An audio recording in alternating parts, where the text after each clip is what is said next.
Magandang araw po sa ating lahat. Ayan, welcome po sa ating pag-aaral ng Old Testament Pentateuch and historical books. Ito po ay isang introduction lamang.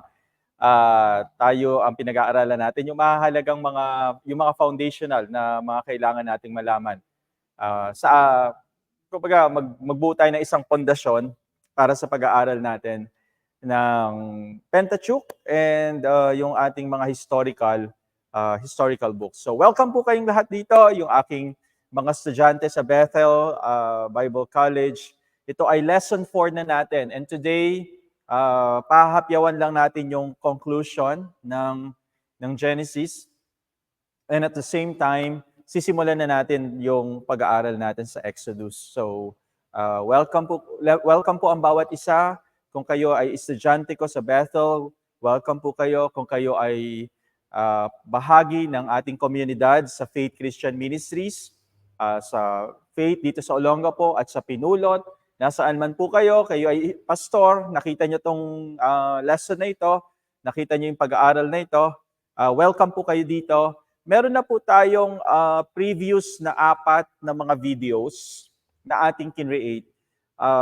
I advise po ang bawat isa, kapag hindi nyo pa napanood yung 4 na videos na yon, simulan nyo muna po doon sa 4 na videos na iyon, and then saka nyo panoorin itong ika-5 video natin. Ito ay lesson 4, pero pang-5 video natin ito.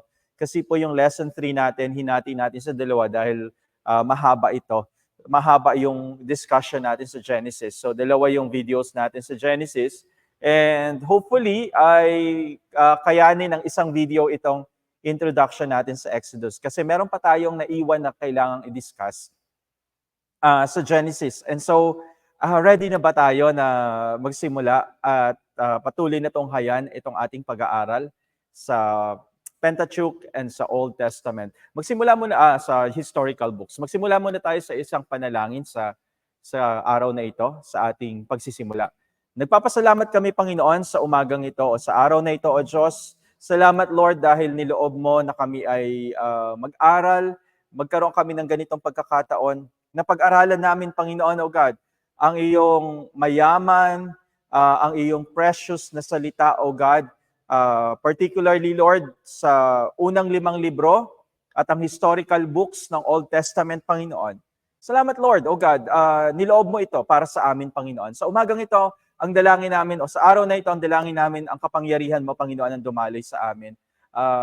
Dalangin ko, O Diyos, gabayan mo po kami, Panginoon. At ang dalangin ko, Lord, marami kami matutunan mula sa pag-aaral na ito. Amin pong itinatalaga sa inyo ang oras ng pag-aaral na ito. Bigyan mo kami ng kasiglahan, alertness of mind. Alisin mo, Panginoon, ano man yung antok, O God, dala ng pagod, o kaya naman ano man yung nagkukos para antukin kami. Alisin niyo po, O God, ito throughout our studies, Lord. Give us the alertness of mind. An ear, Lord, O God, that is ready to listen, O God. Maraming salamat sa hapon na ito. We give you, or sa araw na ito, we give you all the glory, honor, and praise. In Jesus' name we pray. Amen and amen. Sige po, simulan na natin itong pag-aaral natin sa Pentateuch po, sa Pentateuch. Lesson 4 tayo. Lesson 4, but before that, balikan lang natin ng konti karoon lang tayo ng review from what we have taken from the previous video, from the previous session that we have. So we talked about Genesis. It's the first book of the Bible. It sets the foundation for the entire, yan yung sabi natin, it sets the foundation for the entire biblical narrative. So Genesis serves as the foundation of our faith, pundasyon ng ating pananampalataya. Sinasagot nito yung mga mahalagang tanong, mga key questions ito. Where did I come from? Where did we come from? Why is the world the way it is? Who is God? And what is His plan for humanity? It introduces yung mga may halagang mga tinatawag nating theological concepts, our concepts about who God is and what He is doing. Ini-introduce tayo, ipinapakilala tayo dito. Creation of the world, the fall of humanity, di ba nakikilala natin kung sino si Lord sa creation of the world, sa kanyang paglikha sa mundo, nakikilala natin siya, that He is sovereign. Sa paghulog, nung nahulog ang tao sa kasalanan, lalo natin nakilala ang Panginoon, that He is merciful, that He is just, di ba? The covenant with Abraham, anong concept yung natututunan natin tungkol kay Lord dito sa covenant? Na siya ay nais niya magkaroon ng relasyon sa atin. He wants to have a deeper relationship with us. So that's a theological concept. So mabigat lang pakinggan yung theological concept. Pero ang ibig sabihin lang nito sa plain na Tagalog is paano mo nakikilala si Lord dito sa mga story na pinresent. Paano pinapakilala si Lord o ano yung ipinapakita tungkol kay Lord, tungkol kay God sa mga kwento na ito. Makita natin yung God's sovereign plan of salvation dito sa Genesis, and it also explores the fundamental questions about our origin, yun nga, yung purpose, para bakit tayo nilikha, and yung relationship with the Lord. Isang bagay na hindi pa natin na-discuss, na gusto kong i-discuss natin dito sa video na ito, sa session na ito, is yung paano pinoportray si Lord. Dalawa kasi yung muka, dalawa yung portrayal ni God dito. Kung mapapansin nyo, kung inyong binabasa to ng masusi, by the way, I encourage everyone, habang tinitake natin itong class na ito, kung maaari po, magbasa tayo kahit isang kabanata o dalawang kabanata sa Genesis. Tuloy-tuloy lang natin pagbabasa yon, one or two chapters. I-observe lang natin yung text, no? Obserbahan lang natin yung text habang binabasa natin ito. So pag-usapan lang natin, no, paano pinoportray si God sa Genesis. And actually, hindi na natin to babalikan pa ulit. Hindi natin, kasi ito na yung portrayal ni Lord sa mga darating na mga books pa, sa Exodus, Leviticus, Numbers, Deuteronomy. So, siguro meron lang hindi nababanggit na isa o dalawa, pero in generally speaking, ganito ipoportray si Lord sa Pentateuch. And maybe we can say the historical books as well. Ganito pinoportray si God sa narratives na ating tutunghayan for this semester or for this lesson series. Tingnan natin and please do take note of this. Kung pwede niyong i-screenshot, kung pwede niyong isulat. Mahalaga po kasi ito. Dalawa yung aspeto ng portrayal ni Lord dito. Mula sa Genesis, patungo sa iba't ibang mga libro pa sa Lumang Tipan. Una sa lahat, merong positive portrayal, tinatawag nating positive portrayal of God. Ayan. Nasa screen nyo ngayon. So, kapag sinabi nating positive yung portrayal kay God, it means, ano yung positive portrayals ni Lord? Paano siya ipinapakilala? Pwede ba yon yung Tagalog na yon? Paano siya ipinoportray? Paano siya ipinapakita? Di ba? Paano ipinapakita si God sa Genesis and actually sa Exodus, Leviticus, Numbers, Deuteronomy as well. Pwede na nating isama ito. Pero sa Genesis, isang portrayal ni Lord is that He is Creator. Can you say it with me? Creator. So, isa sa mga portrayal ni God sa Genesis, and it is a positive portrayal, God is depicted as the ultimate creator of everything. He created the universe, He created the humankind, everything that is, He created the heavens and the earth and everything that is in it. He created it. He brought the universe into existence. Siya yung nag-cause para magkaroon ng sangkatauhan, sangkalangitan, di ba? Buong sangkalawakan. Siya yung may likha nito. Out of nothing. No? Mula sa kawalan, lumikha ang ating Panginoon. Ano yung pinoportray nito? Pinapakita dito, pinoportray si God. Alam niyo sa isang pelikula, di ba? Ang isang artista, may pinoportray yan. Pwede niyang i-portray yung bida na inaapi, yung anak, siya yung bida, siya yung anak ng isang heredero na hindi niya alam pala na meron siyang mamanahin pero inaapi siya. 'Di ba? Inaapi tong bida na 'to kasi wala siyang kaalam-alam na siya pala dapat yung magmamana, yung heredero o heredera ng buong lupain. Kaya dahil hindi niya kilala yung kanyang tatay. Malimit ganyan yung mga kwento ng pelikula. So, yung portrayal, yung sinasabi natin doon, paano pinoportray ng actor na ito. Ganun din po yung ibig sabihin nito. Ano yung portrayal ni God dito sa Genesis? Una sa lahat, pinoportray siya as creator. So, as creator, He is powerful, He is wise, and He is caring and loving. Now, powerful, wise, caring, and loving. Kamukha nung binanggit ko sa inyo, loving and caring. God is shown as a loving and caring father figure. Ganito ipakilala si God sa Genesis. In His relationship with the patriarchs, He makes promises. He made promises with them. He provides for His people, and He demonstrates compassion. So He is a loving and caring God. Ang ganda ng portrayal ni God, no? So sa Genesis. Pangatlo, He is just, hindi lang siya loving and caring, andun din yung side niya ng just and righteous. So, He must punish sin, hindi siya pwedeng tumingin sa kasalanan, at kailangan i-punish niya yung nagkasala. So, God is often portrayed as a just and righteous God. Siya naman, pagdating sa pagpataw ng kanyang paghuhukom, patas naman ang ating Panginoon. Amen? So, patas si Lord, pagdating sa kanyang paghuhukom, being a judge, He is just and righteous. He punished evil, He uphold what is good. So, pinangahawakan ng Diyos, at ang nais ng Panginoon ay makita sa kanyang bayan yung kabutihan, yung moral standards. So, si Lord yung nag-set ng moral standards, and because He is just and righteous. Ano pang isang positive portrayal ni God? He is forgiving and He is merciful.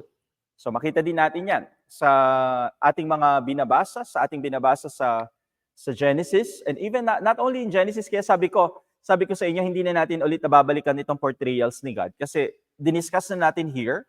And so, tandaan lang natin itong mga portrayal ni God kasi nga, lalabas ito sa mga susunod na mga libro ng Lumang Tipan. Ito rin yung makikita natin. He is forgiving and merciful sa kabila ng ating kasalanan at pagre-rebelde sa Kanya, especially yung mga unang nabuhay, nung panahon nila Noah, panahon nila Moses, panahon nila Abraham.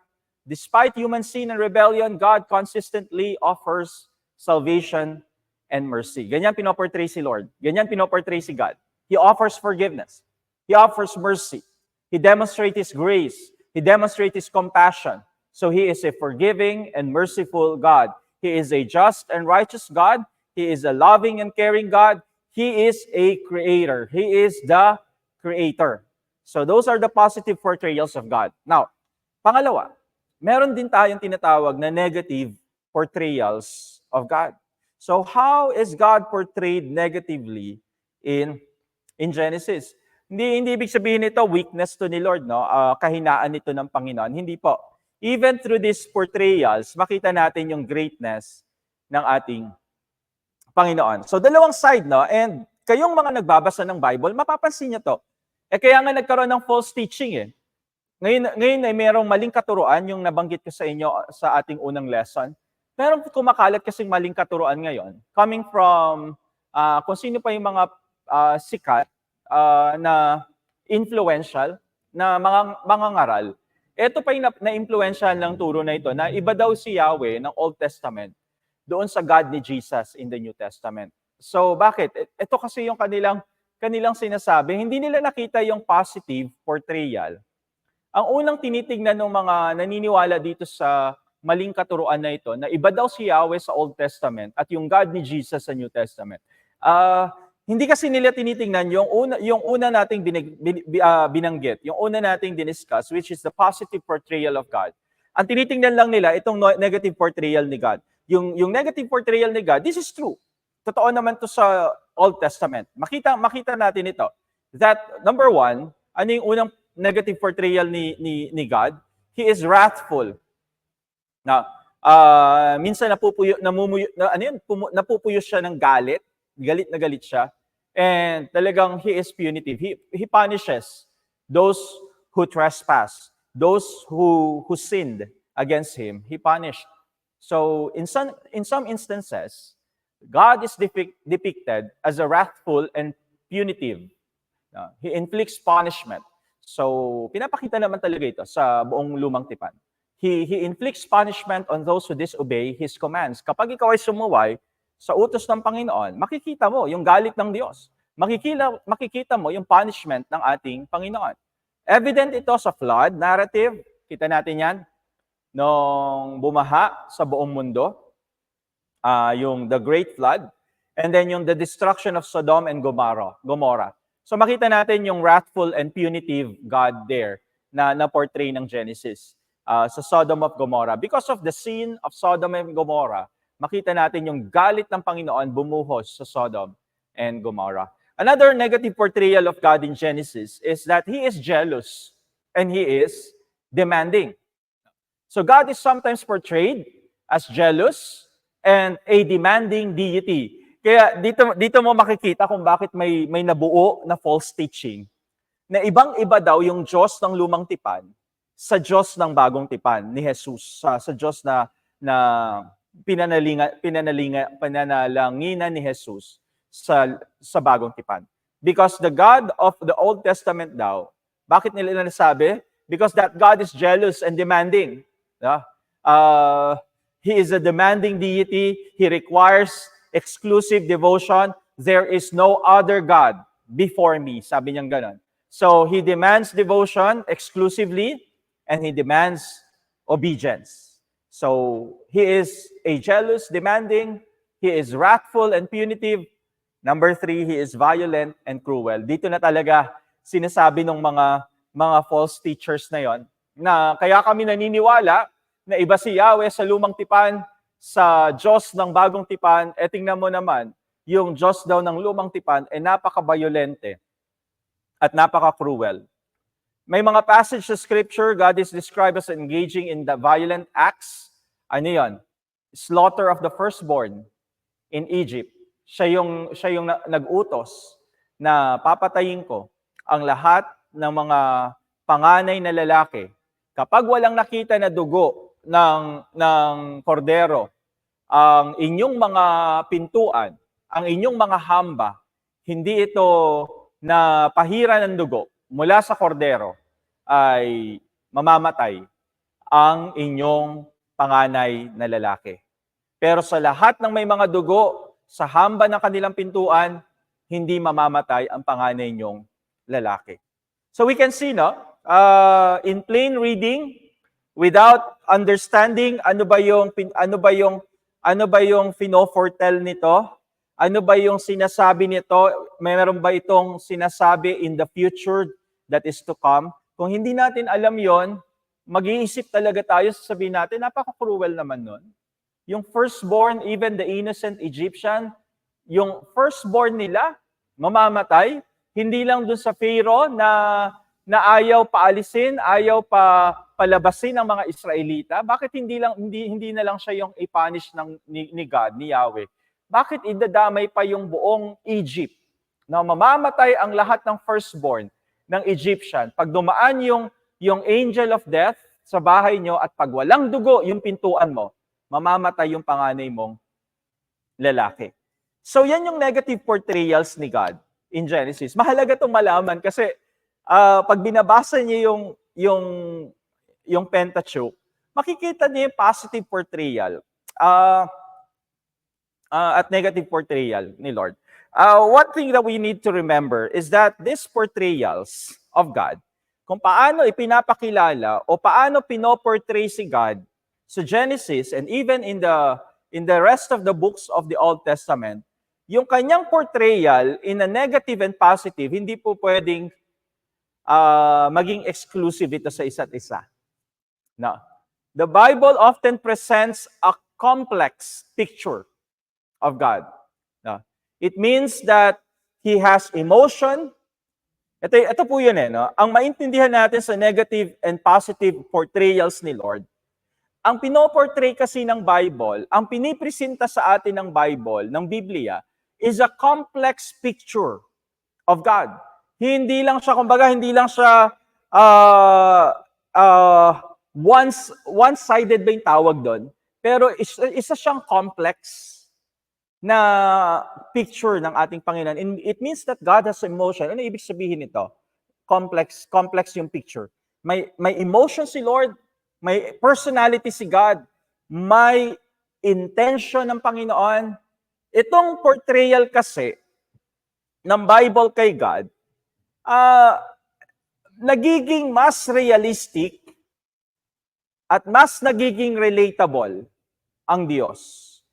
Kung paano siya pinoportray sa Lumang Tipan, kung paano siya pinoportray sa Genesis, mas nagiging realistic si God at mas nagiging relatable ang ating Diyos sa atin. Amen? And so the Bible combines element of both love and justice, mercy and judgment, both elements combined sa portrayal nila kay God. It reflects, what does it reflect? It reflects our human experience that is so complex. Diba? Hindi complicated, but it is so complex, multifaceted, yung ating experience kay Lord. Kapag tayo ay sumusunod sa Kanya, nararanasan natin ang blessing ng Lord. Kapag tayo naman ay sumusuway, lumalayo sa Kanyang kalooban, nasisira naman ang ating mga buhay. So, inire-reflect lang nitong negative and positive portrayal of God. Nire-reflect lang din nito yung experience natin kay God. Ganito yung experience natin kay Lord eh. Tama po ba? No? Pinapunish tayo ni Lord, tayo ay kapag tayo sumuway, tayo pinaparusahan.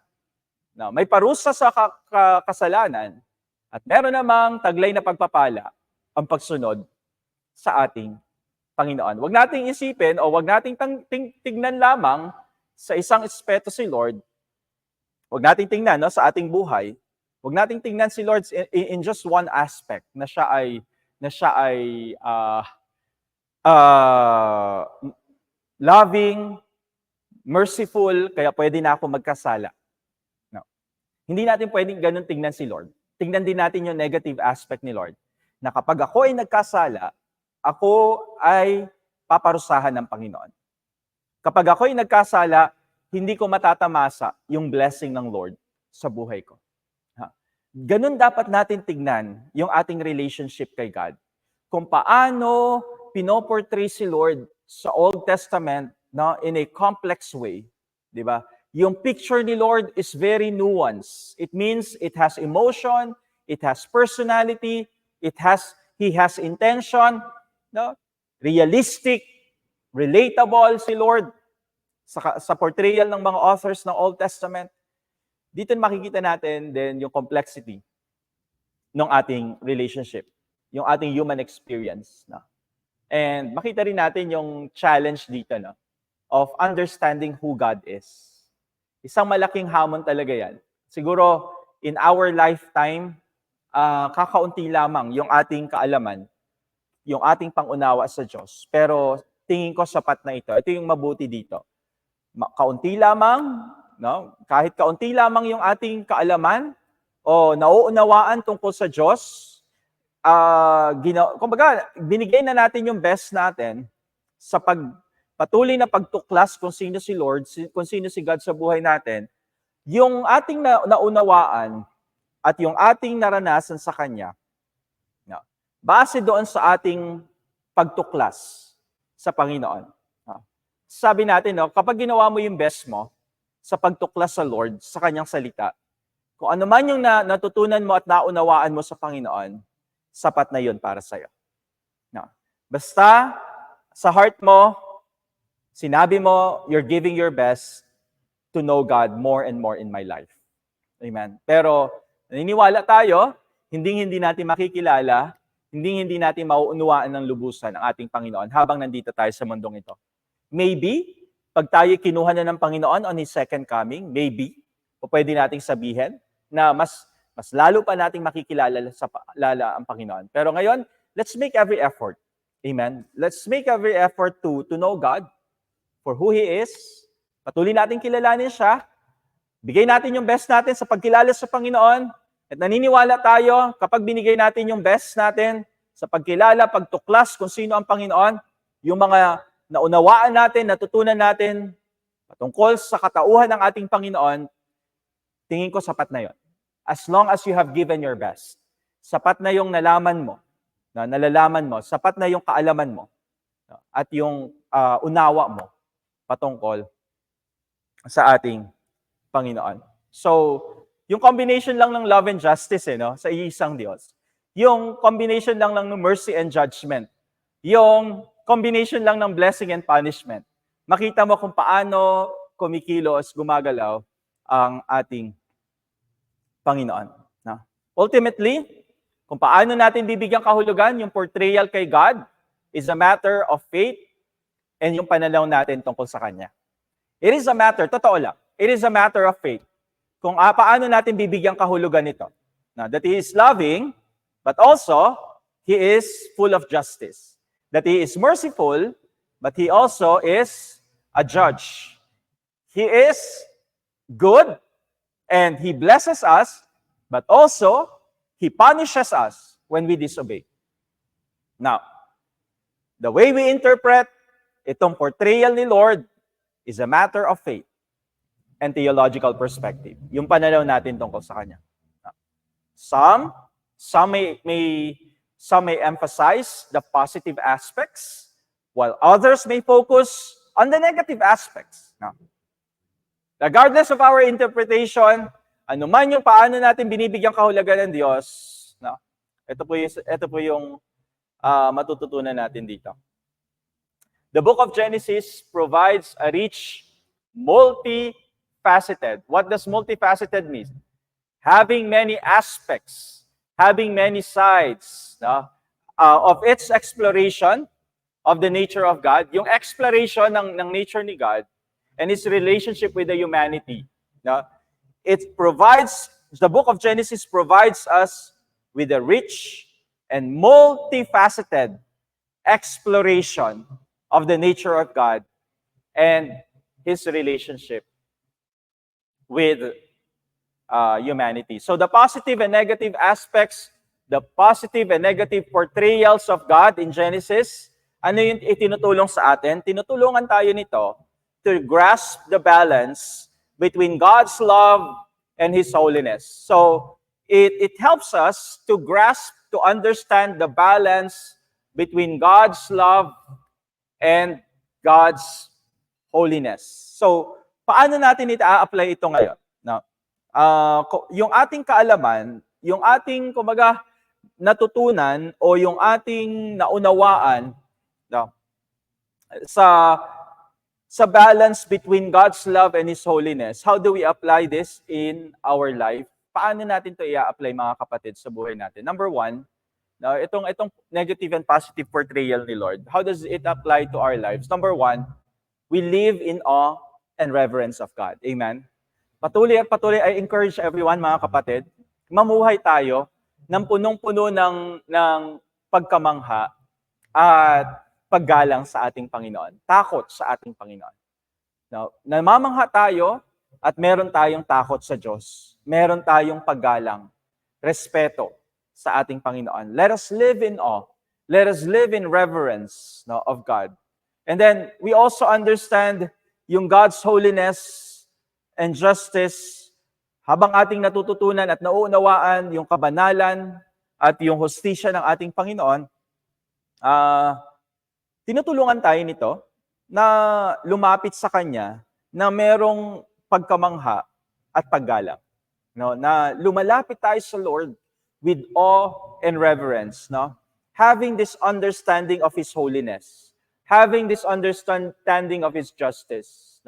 Tinutulungan tayo nito na lumapit sa Panginoon na punong-puno tayo ng pagkamangha at punong-puno tayo ng paggalang sa ating Panginoon. We are called to live lives that reflect His holiness. Tandaan natin ito. Tinatawag tayo na mamuhay tayo ng mga buhay na sumasalamin sa kabanalan ng Panginoon. We strive to obey His commands while we are relying on His grace. We strive, lagi nating pursige na mamuhay na sumusunod sa Kanya, sumusunod sa Kanyang mga utos at dumidepende lamang sa biyaya ng ating Panginoon. Again, number 1 is living in awe and reverence. Ano yung application pa natin dito?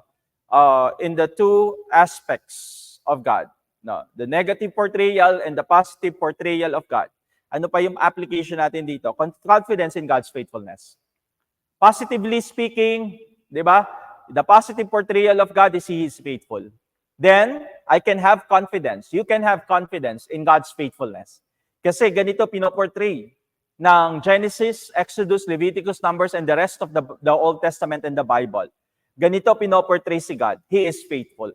God is faithful. The faithfulness of God to His covenant with Abraham encourages us to trust in His promises.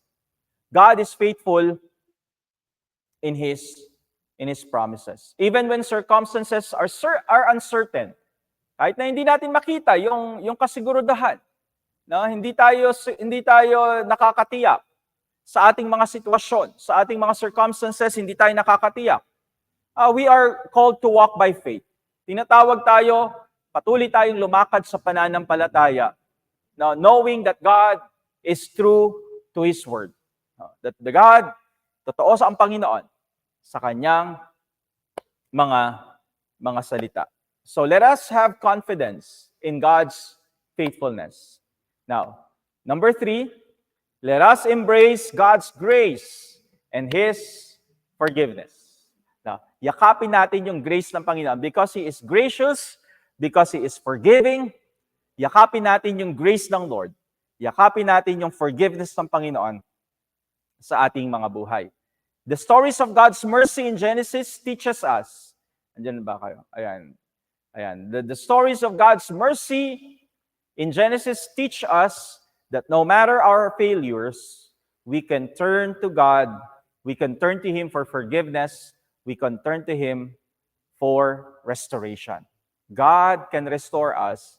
God will forgive us. Let us embrace, yakapin natin yung biyaya ng Diyos, yung forgiveness ng ating Panginoon. Today, we live in the light of the ultimate grace shown through Christ. Namumuhay tayo ngayon sa liwanag ng biyaya ng ating Diyos na ipinapakita sa pamamagitan ni Kristo. Yung Kanyang sacrifice on the cross, ito yung ultimate grace na ipinakita ng Lord. Nung namatay si Kristo sa krus ng Kalbaryo, na nakita natin yung ultimate manifestation, the ultimate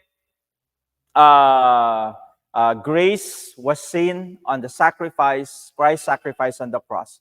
So let us all embrace God's grace. Let us all embrace God's forgiveness. Ano pa yung matututunan natin dito sa positive and negative portrayals of God? We are agents of God's love and justice.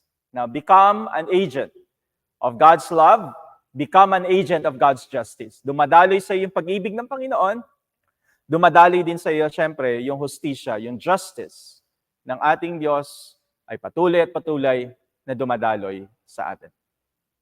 Kung paano si God, mga kapatid, kung paano si God, just as how God acted with love, with both love and justice, di ba? In Genesis, we are called to reflect these attributes in our lives. Tinatawag tayo na salaminin natin, no? Yung buhay natin ay sasalamin dito sa mga attributes ng Panginoon sa ating mga buhay. Kung paano siya nagpapakilala, makita din talaga sa atin, sa ating mga buhay.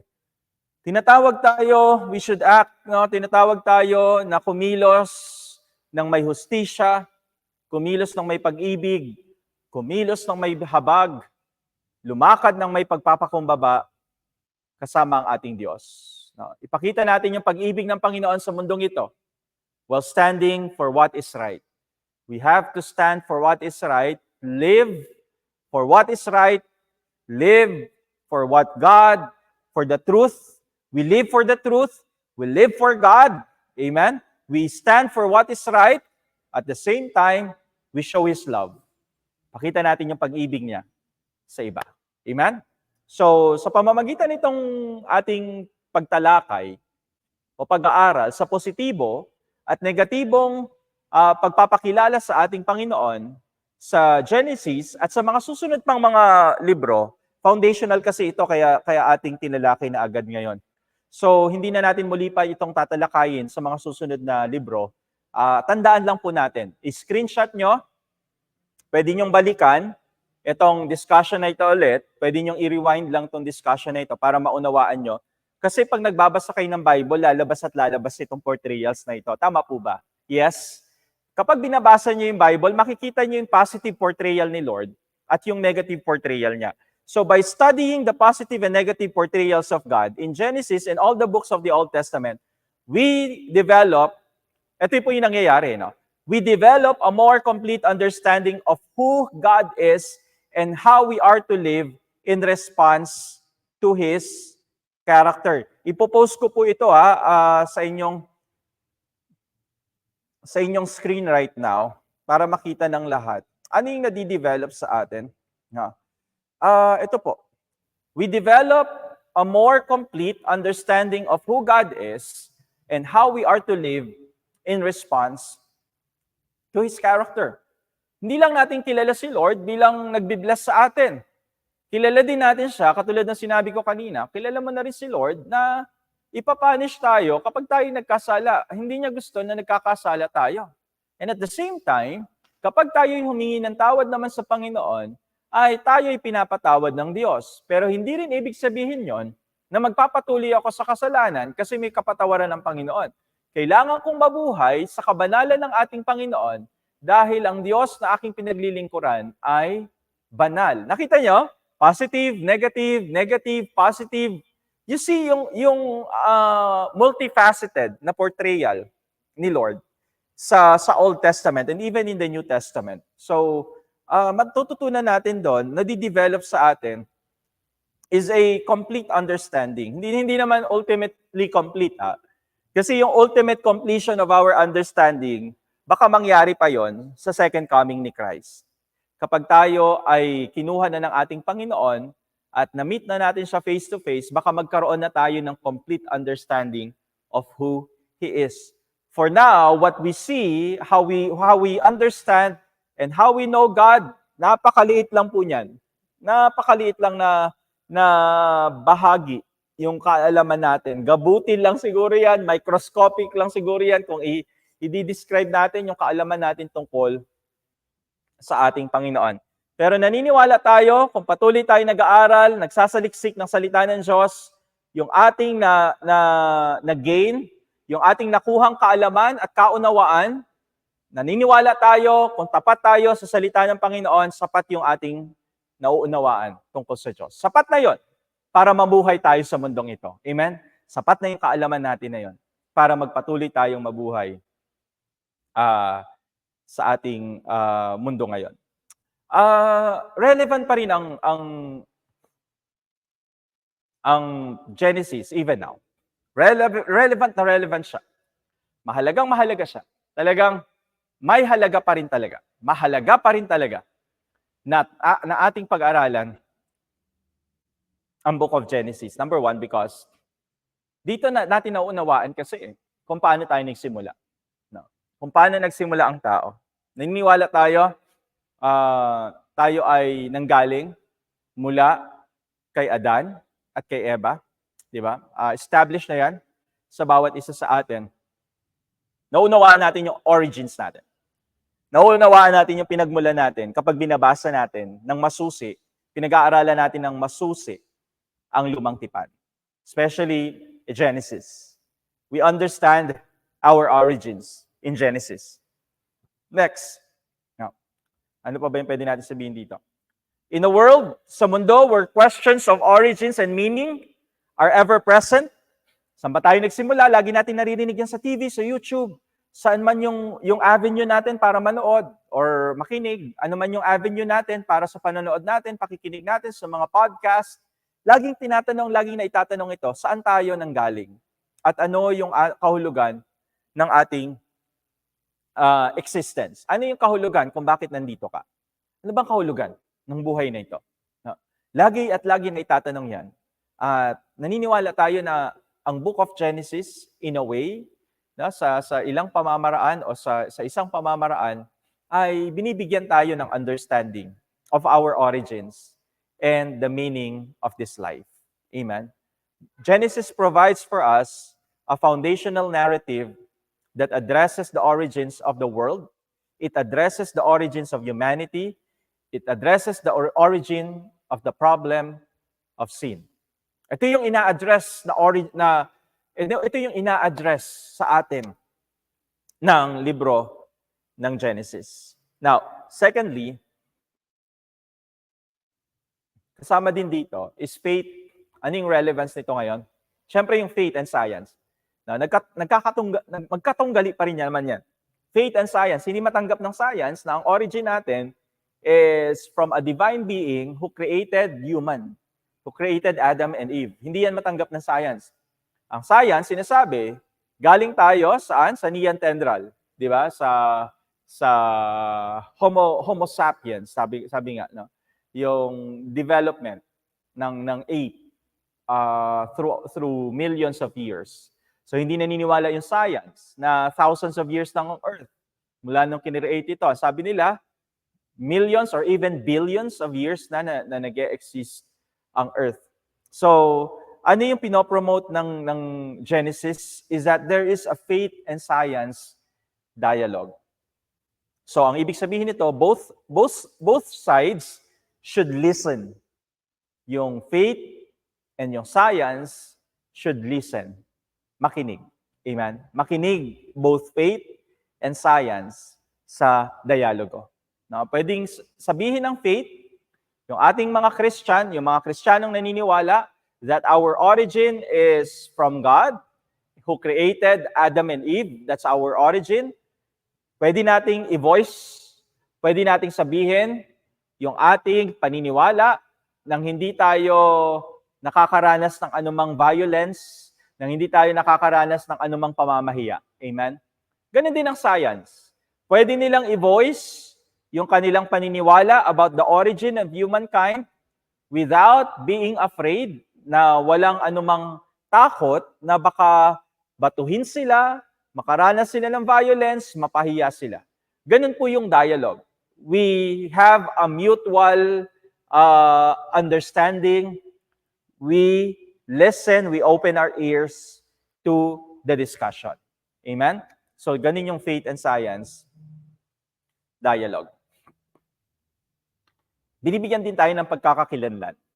When it comes to Genesis, binibigyan ng pagkakakilanlan bilang mga anak ng Diyos, nilikha ng Diyos.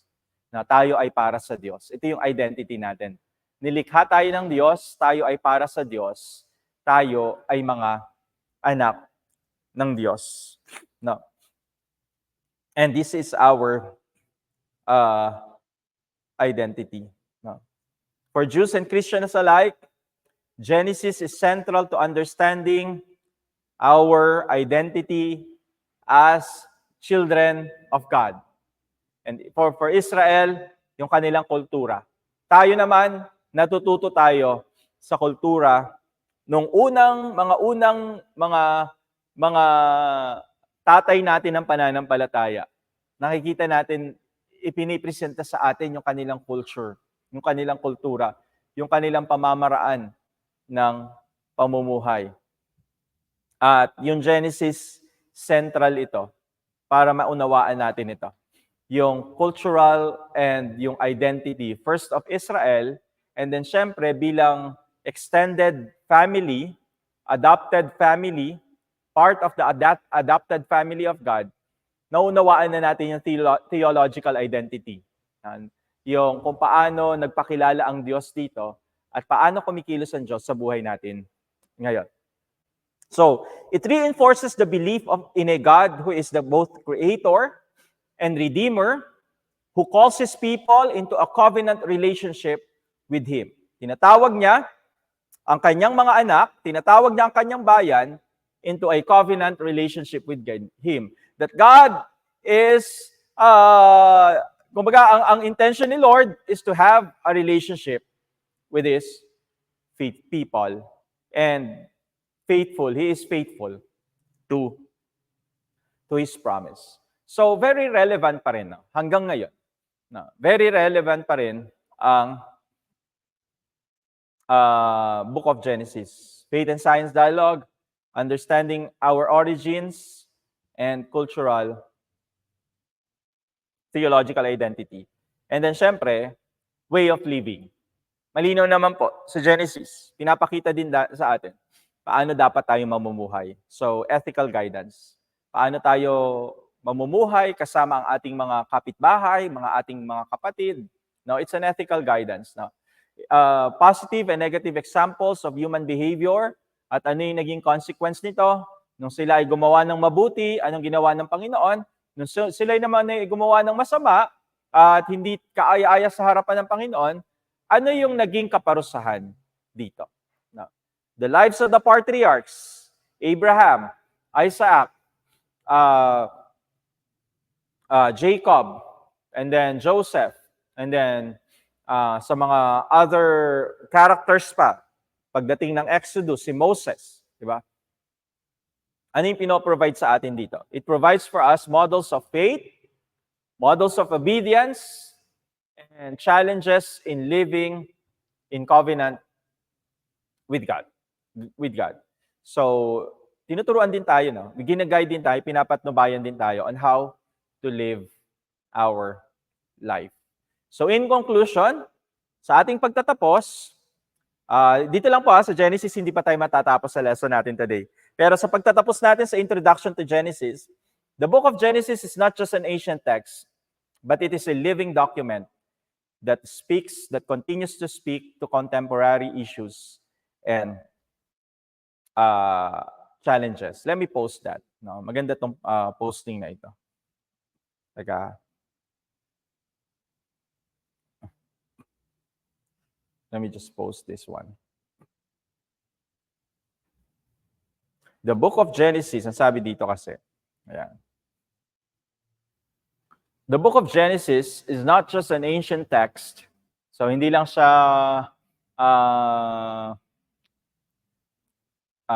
sulat nung sinaunang panahon, but it is a living document that continues to speak to contemporary issues and challenges today. So, dyan tayo naniniwala na patuloy na nangungusap itong libro na ito. So, as we study the book of Genesis, we are invited to what?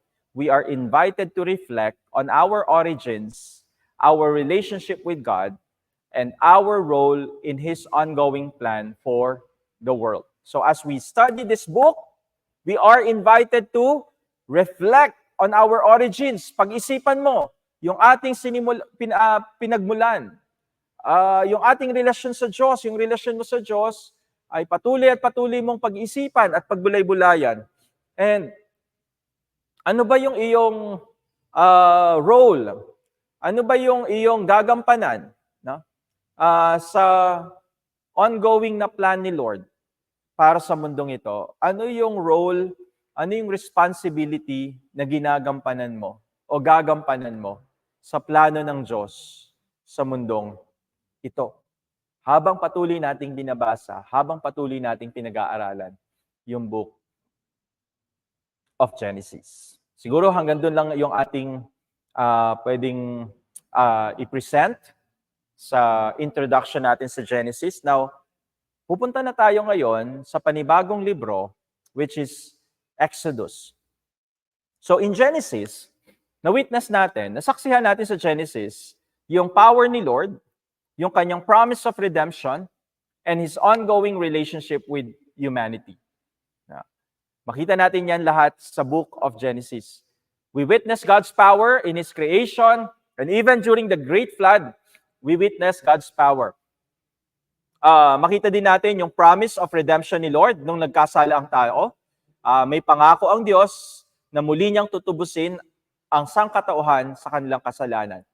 At makita natin through the covenants, ipinakita yung ongoing na conversation between God and His servants and yung ongoing relationship with the humanity. Yun yung nakita natin no? Sa Genesis. Hindi lumayo ang Diyos, kundi gumawa siya ng paraan upang para lalo pang makipag-usap. Makita natin yan sa buhay ni Abraham, ni Isaac, ni Jacob, and even Joseph. Patuloy na ipinakilala ni Lord ang kanyang sarili sa tao, sa kanila. Now, the book closes, yung book of Genesis, it closes with Israelites. Nasaan sila? Nasaan ang Israelites sa pagsasara ng Genesis? They were in Egypt. So yung author nito, whether it's compiled, edited, no, there was an editor, or it was Moses alone who wrote the book of Genesis, yung sumulat nitong account na ito, o kaya naman yung nag-compile nito, nag-edit nito, makita mo, no, may continuity. The book closes, the book of Genesis closes with the Israelites in Egypt. So ano yun? It sets the stage, kumbaga piniprepare na yung pagpasok ng next chapter, which is Exodus. Parang pinrepair nung last chapter ng Genesis, yung pagpasok ng first chapter, yung first story ng Exodus. At itong story nito is the deliverance from slavery. Ito yung focus ng Exodus. Ano yung focus ng Exodus? Deliverance from what we call slavery. Let me just write that. So that's the focus of Exodus. So let me just put that in our Exodus, the second book of the Bible. Anong nangyari? So Exodus picks up where Genesis left off. With the Israelites, now they are enslaved. Inaalipin na sila under a new Pharaoh who does not know Joseph. Hindi niya kilala si Joseph, kaya naman, ang ginawa niya, inalipin niya yung buong Israel. Anong sinabi niya sa Exodus 1:8? If you have your Bibles with you, maganda rin. Tingnan niyo ito. Ang sabi niya sa Exodus 1:8, then a new king who did not know about Joseph, he came to power over Egypt. So hindi niya kilala si Joseph and he came to power over Egypt. Makikita natin later on, may i-discuss ako sa inyo about sa pagsakop kasi sa Egypt. Maybe, marahil, nagkaroon sila ng mindset na bawat pumupunta sa kanila o bawat naninirahan sa kanila na hindi tiga-Ehipsyo, na hindi Egyptian, ay baka sakupin sila. Nagkaroon sila ng ganung pananaw na baka sakupin tayo nito. Kaya unahan na natin sila. Alipinin na natin sila kaysa tayo pa ang masakop nito. May pinanggagalingan yung paraon kung bakit niya ginawang sakupin o ginawang alipinin ang mga tiga-Israel. So Exodus chronicles the Israelites. Ang nangyari sa Exodus, it's a narrative. It's a continuation of the story. So it chronicles, kumbaga, ikinukwento nito yung journey ng Israelites, yung paglalakbay ng Israelites from slavery in Egypt to freedom in the Promised Land. So yan yung kinochronicle kinukwento o kinochronicle ng Exodus. Yung Israelites journey, paglalakbay ng Israel mula sa pagkaalipin sa Ehipsyo patungo sa lupang pangako. So we can say that Exodus is a book of what? Exodus, masasabi natin, ang libro na ito Anong pwede nating, teka, ilagay natin dito. Exodus is a book of, can you say it with me, transition. So, maaari nating sabihin, this book is a book of transition. Bakit natin sinasabi na it's a book of transition? It shows God's deliverance of Israel from Egypt. Nakita niya, transition from slavery to having freedom. Slavery to having a covenant with them in Mount Sinai. So transition talaga siya. Nagkaroon ng malaking transition. Kaya makita mo, magko-complain, di ba? Kaya maunawaan mo ngayon, this is a transition period for Israel. Kaya makikita mo kung paano nagko-complain at kung paano nila binabalikan. Mabuti pang nandun tayo sa Egypt. Hindi sana nangyari ito sa atin ngayong nandito tayo sa disyerto. Nag-journey tayo sa disyerto. Di ba lagi nilang binabalikan yung kanilang buhay nung sila ay nasa Ehipsyo pa. Naunawaan ko po kasi ito kasi nga bilang tumira sa ibang bansa, nung kababalik ko lang ng Pilipinas, ang daming beses kinukumpara ko yung buhay ko noon nung nasa ibang bansa ako, nung umuwi ako dito sa Pilipinas. Parang ganun kasi nasa transition period ka, hindi mo pa lubusan mag-give up, hindi mo pa lubusang maka-move on sa buhay mo noon na naranasan nung nasa ibang bansa ka. Ganon din sa Israel. No? May pinanggagalingan yung complaint nila because they were in a period of transition pa. Nagta-transition pa lang sila no? Galing sila sa slavery Ngayon lang nila naranasan yung kalayaan. At sila ay pinalaya mula sa Ehipsyo. So they were in the transition. Kaya every time na nagagalit sila, ang bumabalik sa kanilang isipan, sana andun pa ako. Sana nandun na lang kami. No. Nangyari po sa akin yan personally, no? To be honest with you. Nangyari sa akin yan nung mga 2020, nung kababalik ko pa lang sa Pilipinas. Galing ako sa European, sa isang bansa sa Europe. Doon ako tumira for almost more than 3 years yata yon. Nabuhay tayo tumira doon. Higit sa 3 taon. At lagi kong pag na-disappoint ako, na-frustrate ako noon doon sa mga proseso dito, tapos yung mga pamamaraan dito sa bayan natin. Pag galing ka doon sa isang first world country, talagang masasabi mo sana hindi na lang ako umalis, sana nandun pa rin ako ngayon, sana nagstay na lang ako doon. Yung mga ganon, no? Kaya maunawaan mo tong mga tao na ito. Although talagang mali yung kanilang kasi every time na nagagalit sila, lumalabas sa kanilang bibig, sana nandun na lang kami sa Egypt. Kaya nagalit na rin ang Panginoon At nagalit din si Moses sa kanila, di ba? So, maunawaan natin that Exodus is a book of transition. From deliverance to freedom. So he established the covenant with them in Mount Sinai. So again, it's a book of transition, but it is also a book of what? It is also a book of, are you ready to see this? It is a book of liberation. So kanina, a book of transition. Now, Exodus is also a book of liberation. Masabi natin yan, no? Talagang ang book na ito is a book of liberation. Not only liberation, dagdagan po sorry. Isama ko na yung dalawa pa. Meron pang dalawa, bukod dyan. Hindi na siya book of liberation. Saan na ba yun? Ayan.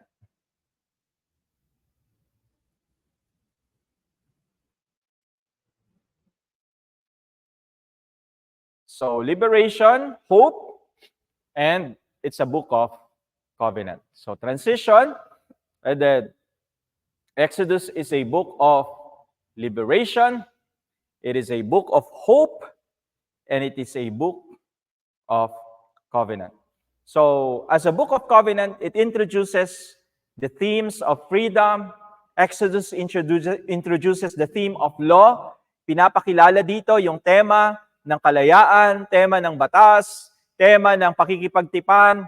Ang tema ng presensya ng Panginoon, God's abiding presence with His people. Ito yung pinakagusto ko sa lahat. Yung theme ng God's abiding presence. God continues to abide in us. His presence continue to abide with His people. Makita natin yan. Through the pillar of cloud and the fire, di ba? Laging nakikita yung abiding presence ni Lord with His people. Now, imagine ninyo, you are part of a family. Bahagi kayo ng isang pamilya. Yung pamilya na ito, it has a rich and it has a storied history.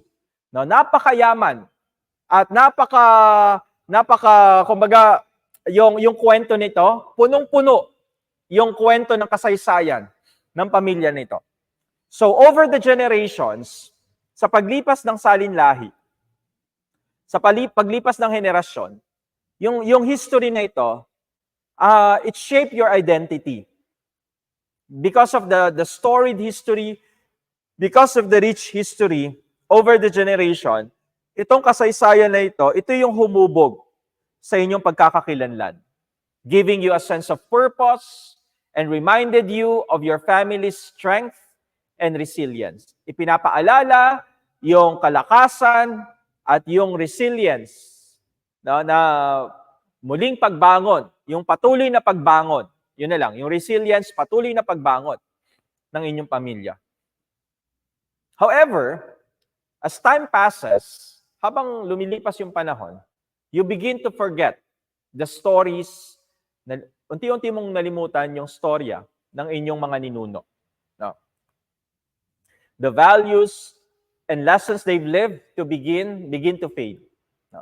Yung mga values, yung kanilang mga aral, no? Sa kanilang buhay, unti-unti nawawala sa ating isipan. And you find yourself disconnected. No? Isang araw, dahil unti-unting nawala na, nag-fade na yung mga stories. Naalala ko dito yung lola ko, almost every day noon, nung malakas pa yung lola ko, halos araw-araw kukwentuhan niya kami nung kanyang experience about the war doon sa gera. Yung kanyang naranasan sa gera. Ano yung ginagawa nila noon, saan sila nagtatago.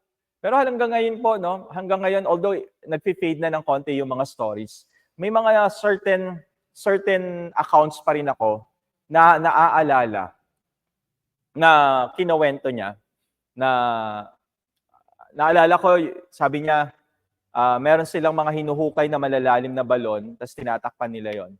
So kapag nakarinig na sila ng mga sundalo at bomba, pumupunta sila doon sa ilalim na yon. At nagtatago sila doon sa ilalim ng balon na yon. No. Yung mga ganong story, no. Pero ang nangyayari kasi, as time passes by, pag hindi na naikukwento sa atin, anong nangyayari? Yung storya, it begins to fade in our mind. And sometimes, you find yourself disconnected na. Lalo na siguro yung mga millennials. Pag tinanong natin sila, alam mo ba yung storya ng Japanese war dito sa Philippines noon? They felt disconnected. Kasi wala na silang mga lola sa tuhod. Patay na yung kanilang lolo sa tuhod na magkakwento sa kanila. Kaya nga, disconnected na sila. And, ganun nga, no? Because you don't know the story of your family, nalimutan na yung storya ng ating mga ninuno, ng ating mga sinauna sa atin, we are unsure of our place. Nawawala yung sense of purpose sa ating mga buhay. Now, studying the book of Exodus, illustration lang naman po yung una, no? I-relate natin ito dito sa ating pag-uusapan. Studying the book of Exodus is like you are rediscovering those foundational family stories. Ito yung maganda sa Exodus, no? Nare-rediscover natin yung ating pinagmulan. Yung foundation natin. Yung ating pundasyon. Yung pundasyon ng ating kalayaan, pundasyon ng ating pagpapalaya, yung deliverance ng Panginoon, no? na nadidiscover nating muli. Ito, ano yung ginagawa ng Exodus? Ito po yung ginagawa ng Exodus. Ay, hindi ko pala nailagay dito. Isulat ko na lang sa ano. Isulat ko na lang po sa banner para makita ninyo. Ito yung maganda sa ating ginagamit na app na isusulat ko po. So, anong ginagawa ng Exodus? Exodus reconnects us to the deep roots of our faith.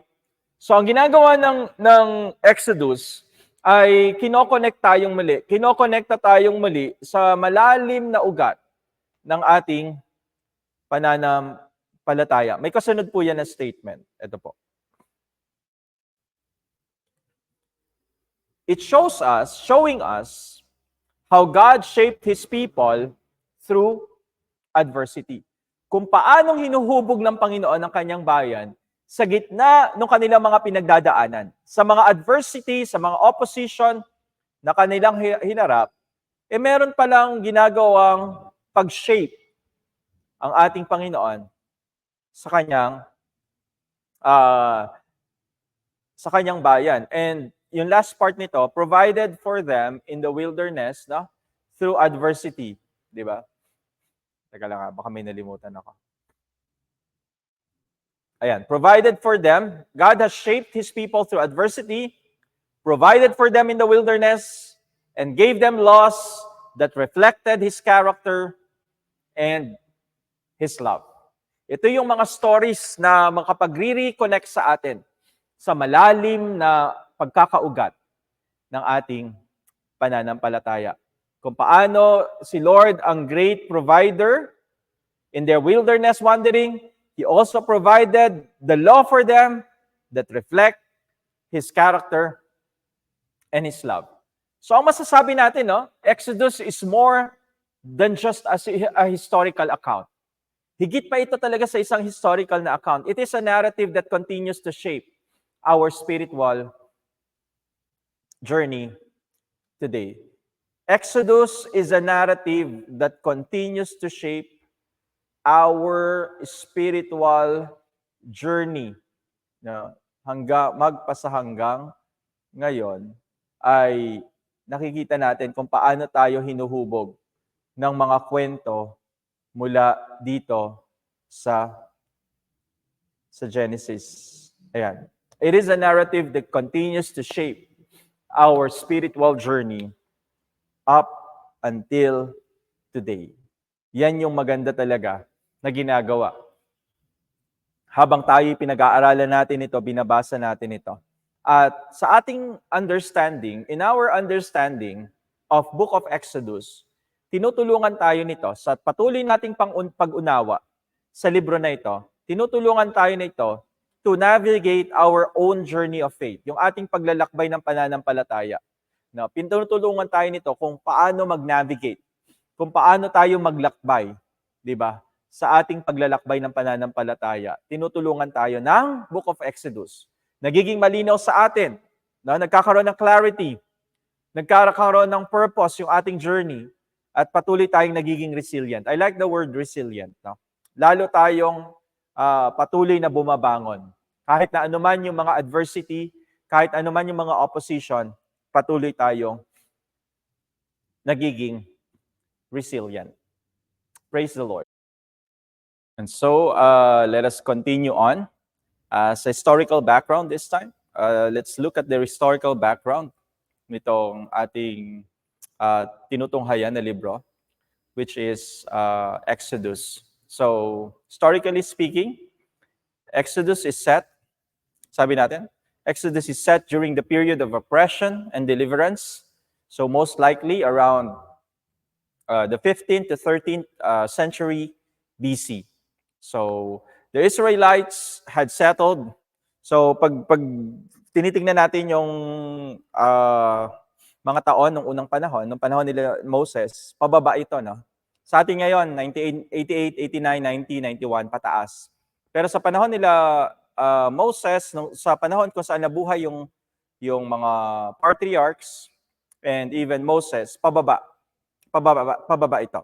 So from 15th to 13th century BC. Kasi yung pagbilang natin ng taon sa kanila, before Christ, ang tawag natin dito before Christ pababa ito, before Christ no? So hanggang lumalapit sa pagsilang ni Kristo, bumababa syempre ng bumababa yung taon. So 15th to 13th century BC ito. Setting ng Exodus. So the Israelites had settled in Egypt after Joseph rose to power.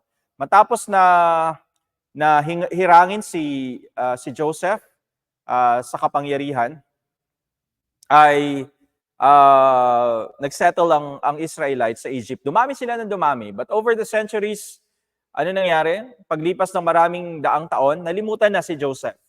Nalimutan na kung sino si Joseph. Kaya nangyari, they became enslaved by a new Pharaoh. Natakot itong Pharaoh na ito because of the growing population. Nagkakaroon ng paglaki ng populasyon ng mga Israelita sa Ehipto at hindi ito matanggap ng paraon nung panahon na yun. So, ano yung kino-cover niya? Amazing, no? Na itong libro na ito, it covers approximately around 400 years of history. Starting from the oppression in Egypt, tapos leading to the miraculous deliverance through the Red Sea, and then, ano yung conclusion niya? And then, it concludes in the giving of the law at Mount Sinai. So, ang haba ng span of time na kino-cover ng Exodus. Again, ilang taon? 400 years, imagine. So, hindi lamang ito 10 years, 20 years, 25 years. It is 400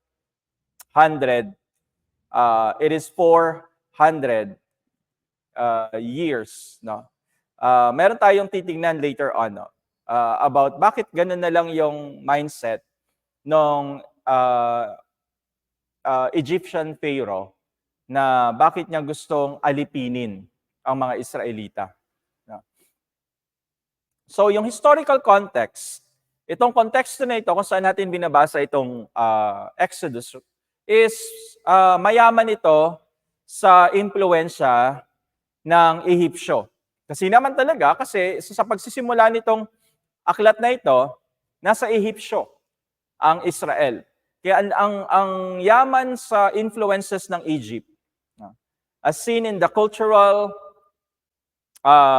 architectural, religious elements that was described in the text. Makikita nyo kasi dyan, no? Yung kultura, yung arkitektura, yung relihiyon na nakapaloob sa mga text ng Exodus. You can see yung Egyptian influence. Kasi saan ba galing?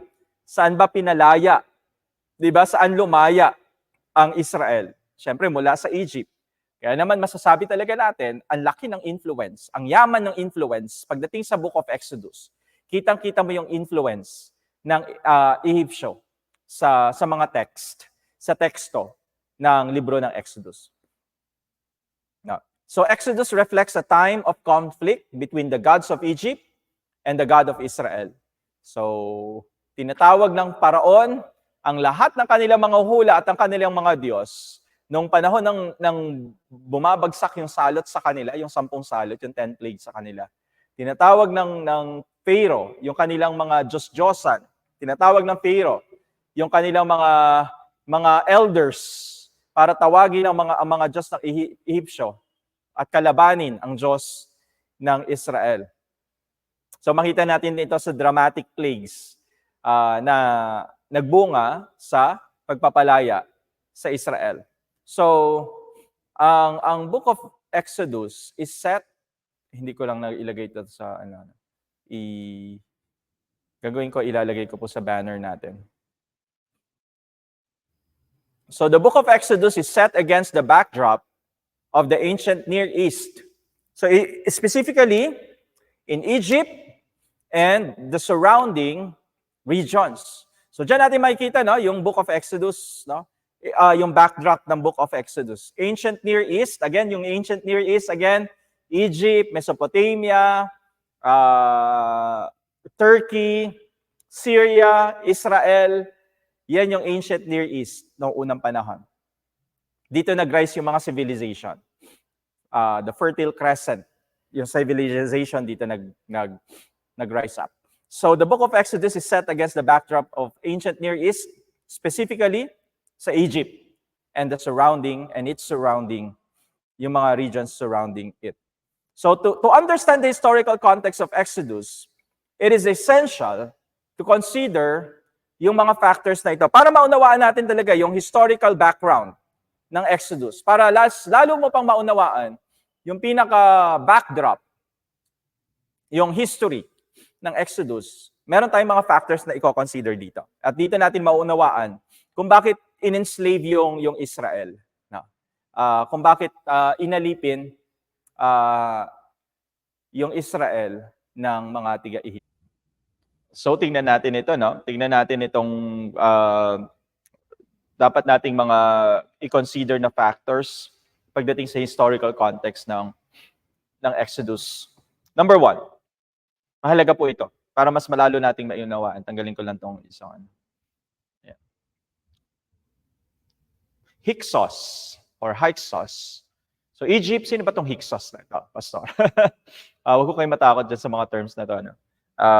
Kailangan lang talaga natin maunawaan sino ba sila. During the Second Intermediate Period, between 1650 to 1550, kailan ba ulit yung balikan lang natin yung historical context niya. Saan nagsimula? 15th to 13th century. So nung 1650 to 1550 BC, around 100 years, may namuno sa Egypt. They were the Hyksos. They were foreign people and invaded and conquered the northern part of the country. So ganun yung nangyari, no? So nagkaroon ng pagsakop. Sinakop ng foreign people. They call themselves Hyksos, or the Egyptians calls them Hyksos. Itong foreign people na ito, they invaded Egypt, yung northern part of the country. And they begin to reign. No? The name Hyksos comes from Egyptian phrase, no? Rulers of foreign lands. So ang kanilang ang ibig sabihin ng Hyksos, rulers of foreign lands. No? So these are not Egyptian speaking people. No? Semitic yung kanilang language. So ancient language yung tawag doon. Semitic language. So, they were from Palestine, Israel, and Syria. Pumunta sila sa Egypt at kanilang sinakop yung northern part. They conquered the northern part of the country. Alam niyo, itong mga Hyksos, sila mga traders, mga mercenaries, mga migrants. They were migrants. Imagine, no, even during that time, may mga migration na nangyayari na. And eventually, itong mga migrants na ito, they gained influence in the region and they seized power. So hindi lang sila nagkaroon ng influence, no? Nagkaroon sila ng power. So they were ruled by Hyksos. So mauunawaan mo yung Exodus chapter 1 verse 8. Kung babalikan mo yung Exodus 1:8, natakot yung Pharaoh na naghahari nung panahon na yon. Baka parang ang dating no? Nakita nyo? Parang ang dating kasi, baka maulit-ulit yung ginawa sa atin ng mga Hyksos. Baka yung mga yan, habang dumadami sila, di ba mga nag-migrate yung mga yan mula sa ibang lugar? Nag-migrate sila dito sa Egypt. Baka lalong dumami ng dumami yan at baka sakupin tayo yan. Kaya unahan na natin sila. Meron na kasing president. Meron na nangyari sa kanya before na parang natakot sila. Di ba? Kung paano sila sinakop ng mga Hyksos nung mga panahon na dumating sa kanila ito bilang mga migrants, baka ganun din ang mangyari. Baka ganun din ang gawin ng Israel. Kaya anong ginawa nila? Anong ginawa ng Egypt? Inalipin yung Israel. No? Egyptian resistance. Ano nangyari? No? Tuloy natin yung kwento. So nagrule ang Hyksos for almost 100 years, so 100 taon. Parang nagro-rule yung Hyksos. But the Egyptians, they eventually rebelled against Hyksos rule. So nagrebelde sila, kinalaban nila yung rule ng Hyksos. Hindi naman natin mga kababayan yan, sila'y naghahari sa ating bayan. So kinalaban nila. So ano nangyari? Napalayas nila ang mga Hyksos sa Egypt, from Egypt. So yung expulsion na nangyari of the Hyksos is often seen as the beginning of the Egyptian New Kingdom. Dito na natin nasasabi yung Old Kingdom and the New Kingdom. So may New Kingdom ang Egypt, dito nagsimula. Nung napalayas yung mga Hyksos, nagsimula yung New Kingdom. And it is a period marked by the expansion of the Egyptian power. Dito na talaga lumawak yung kapangyarihan ng Egypt. So, meron talaga pinanggalingan po, no? So, sa New Kingdom na ito, dito na alipin yung Israel. Part of the New Kingdom na sila. So, natakot siguro. No, we do not know. Natakot yung Pharaoh. Baka maulit muli yung nangyari sa Hyksos. Unahan na natin sila. Alipinin natin yung mga Israelita. So, alam nyo, yung pananaw ng mga tiga-Egyptian noon, ang pananaw nila doon sa paghahari ng mga Hyksos, it is a dark time for them. Madilim na sandali ng kanilang bansa na Israel. Now, they were dominated by foreign people, migrants, ang nag-dominate sa kanila. And then, merong isang Pharaoh na nag-rise up na siyang nag-defeat sa mga Hyksos. No? So the period of Egyptian resistance and victory. No?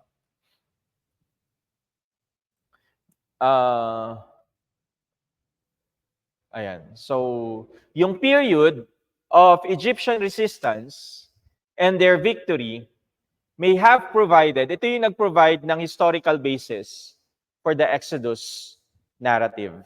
So, parang they lived during the time na nakamit ng Egypt yung victory over the Hyksos. So, kung iisipin natin na gano'n, sariwa pa talaga sa isip ng mga Ehipsyo, ng mga tiga-Egypt, na sinakop tayo. Sa loob ng 100 taon, madilim yung panahon na yon. So, parang sinasabi nila, ayaw na naming bumalik pa muli doon. Dumating si Joseph. Dumating ang mga Israelita. Tapos namatay na si Joseph. Tinanggap sila no? Tinanggap sila bilang mga migrants sa Egypt. Pero lumipas yung maraming panahon, nalimutan na si Joseph. At ito na, ang naaalala nila is yung pagsakop sa kanila at kung paano nila nagapi ang mga Hyksos. Siguro bumabalik sa kanilang alaala yon. Dahil syempre tinuturo sa kanila yun part of history nila yun no?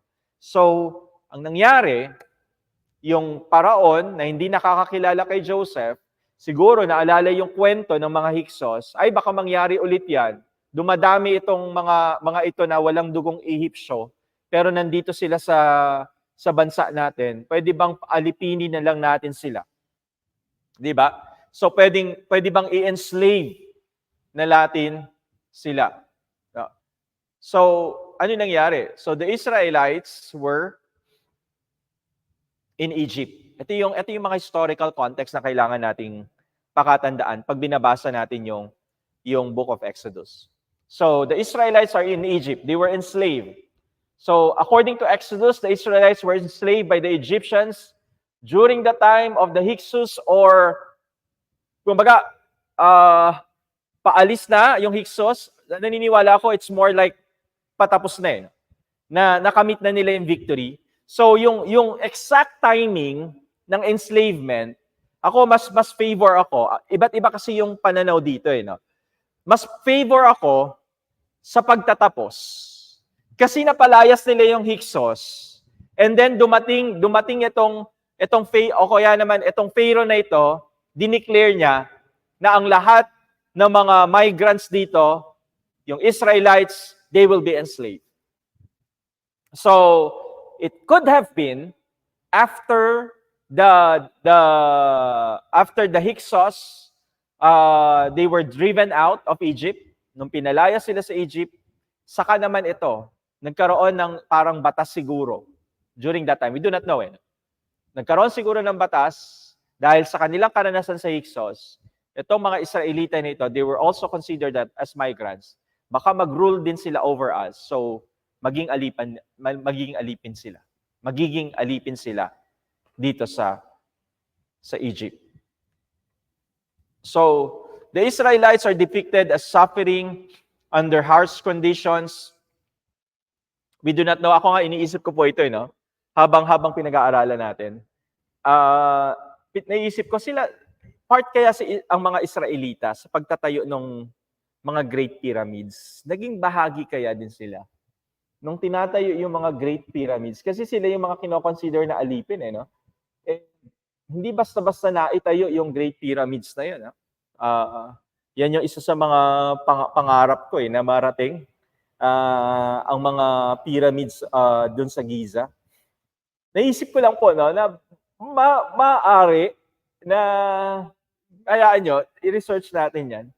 Kung nung time na na-enslave ang Israel sa Egypt, were they part of those who are constructing the pyramids, the Great Pyramids? So the Israelites are depicted as suffering under harsh conditions.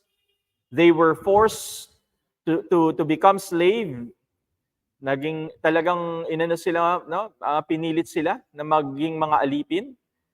They endured persecution. Talagang pinahirapan sila at inusig sila. Isa sa mga makikita natin while Israel was in Egypt, yung Pharaoh. Sabihin nyo nga Pharaoh. Na isa sa mga central role, isa sa mga central character sa Exodus. Kapag ako naaalala ko ang word na Exodus, naaalala ko rin yung word na Pharaoh. Sunday school days, talagang pag Exodus, ang maaalala naming kwento dyan, yung 10 plagues, tapos yung Pharaoh. Ginawa pa yata namin isang parang drama ito, nung Sunday school days pa namin, nung mga bata kami. Ginawa naming drama ito, may nag-act as Moses, may nag-act as Pharaoh, and then yung mga plagues, ipinresent namin siya. Isa kasi sa mga central character ng Exodus na hindi mawawala talaga ito. Yung character ni Pharaoh. Yung identity ng Pharaoh, hindi natin alam. It is debated. But he is likely a powerful ruler. He resisted the Israelites' demands for freedom. So hanggang ngayon, dinidebatihan pa rin sino yung nabubuhay na Pharaoh. Nung hinihiling na ni Moses, let my people go. The Lord says, let my people go. Sabing ganun ni Moses sa harapan ng Pharaoh. Ang malaking tanong, sino yung Pharaoh na kaharap niya? Iba't iba yung mga speculations, sino-sino yung mga yon, pero hindi na natin babanggitin. Pero yung Pharaoh na nabubuhay nung time na yon, he played a central role in the Exodus narrative. And makikita din natin syempre dito, the Exodus story culminates in the what? The 10 plagues. Sino sa inyo nabasa nyo yung account na ito nung 10 salot na dumapo sa bayan ng Ehipsyo? So there was the plagues also, the story. It is the culmination of Exodus. A series of natural disasters that afflict, ano ba yung 10 plagues na yun? Natural disasters that afflict Egypt. And it forced the Pharaoh to release the Israelite. Ito yung nag-udyok talaga sa Paraon. Bandang huli, sumuko na siya. Pinalaya na niya yung mga Israelita. Sinusundan lang natin yung history nitong na kino-cover nito. So nakikita natin yung history na kino-cover nitong Exodus. Ano yung sumunod? The Exodus journey. So, pumayag na yung Pharaoh. Sige, lumayas na kayo, umalis na kayo dito sa Ehipsyo, baka ano pa yung mangyari na mas worst. Siguro nasa isip ni Pharaoh, ganon. Baka may mas mangyari pang mas higit pa na masama. Kaya hinayaan na niya yung mga Israelita na umalis ng Ehipsyo. So the Exodus journey, ano yung pinaka dakilang story dito, di ba, sa Exodus journey. So the Exodus journey, the Red Sea crossing. So the Israelites' journey out of Egypt, ang highlight nito is the miraculous crossing of the Red Sea. Nahati sa gitna ang Red Sea at nakadaan ang Israel. Now, it is a pivotal, a crucial, a very important event in the narrative, in the story of Exodus, the crossing of the Red Sea. So, kasama sa Exodus journey yan, the Red Sea crossing, and then, ano yung sumunod? Can we read this together para magising tayo? Wilderness wanderings. So, kasama din dito, after escaping Egypt, the Israelites spent 40 years, no?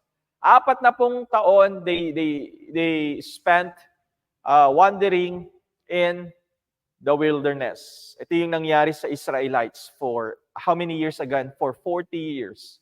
They were wandering in the wilderness. Yung sinasabi nilang could have been shorter, very short lang, ay napahaba. Hindi na natin i-discuss yan dito, no? It's up for you to research about it, if it is true or not, na talaga bang yung 40 years na yon, pwedeng ma-shorten out yon sa 2 years lang na journey, or even lesser, pero naging 40 years yung kanilang journey. So sa journey na ito, they received the 10 Commandments, and they prepared for their entry in where? In the promised land. No. So the promised land, kasama din yan. So yan yung pangako sa kanila ng Panginoon. When God made the covenant with them, ito yung pangako ng Panginoon. Nadadalhin sila in a land flowing with milk and honey. So kasama to sa history ng Exodus, yung mention ng promised land. No. So Canaan. The promised land is the region that God promises to give to the Israelites as their inheritance.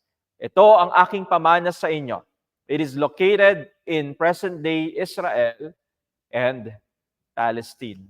So ito yung promised land ngayon, kung saan nandoon yung Palestine and Israel. Nakakalungkot lang po, no? Yung nangyayari ngayon. Hindi na kami natuloy talaga. Hopefully, by January or February, pag-pray nyo po, kasama nyo po ako sa pag-pray, matuloy na po talaga yung pagpunta natin sa Israel. At ang plano ko po ay pumunta na rin sa Egypt. Ayan, para makita natin yung history doon. So Egypt, tsaka hopefully, ay makapunta din tayo ng Israel. Pero sa mga nangyayari ngayon, parang nakakatakot talagang pumunta ngayon sa Israel dahil uncertain, sobrang heightened yung conflict, no? Nasa heightened alert yung conflict doon. Kaya napakahirap talaga ngayon sa panahon ngayon. But this is the present day Israel, yung promised land. This is Israel and Palestine. So the conquest of Canaan is a major theme in the book of Joshua. Hindi ito i-discuss sa Exodus, but in the book of Joshua, makita natin, ito yung actually pagkasunod no? So yung account sa Exodus, ang sumusunod na kwento dyan, pag tinahi mo yung kwento, no? Kasi yung Deuteronomy, iba yung theme ng Deuteronomy, no? And Leviticus, Numbers, Deuteronomy. Yung Exodus actually, kapag tinahi mo yung story, yung narrative, ang susunod talaga dito is yung story sa Joshua. So from Exodus, kapag sinundan mo yung storya, gusto mong sundan yung storya, pupunta ka agad sa Joshua. Kasi yung Leviticus, Numbers, Deuteronomy, it's more on pagbibigay ng batas and yung mga salita ni Moises sa Deuteronomy. So, ang continuation is the book of Joshua. So the Israelites are depicted as conquering the land and establishing their own kingdom. Doon natin makikita na yan sa Joshua. So Israelites, they depicted, pag-uusapan natin yan after matapos natin yung Pentateuch. We will go to the introduction to Joshua. So the Israelites are depicted as conquering the land, and they are establishing their own kingdom. So it is important here to note that while the Exodus narrative has historical elements, no, maraming historical elements talaga yung Exodus.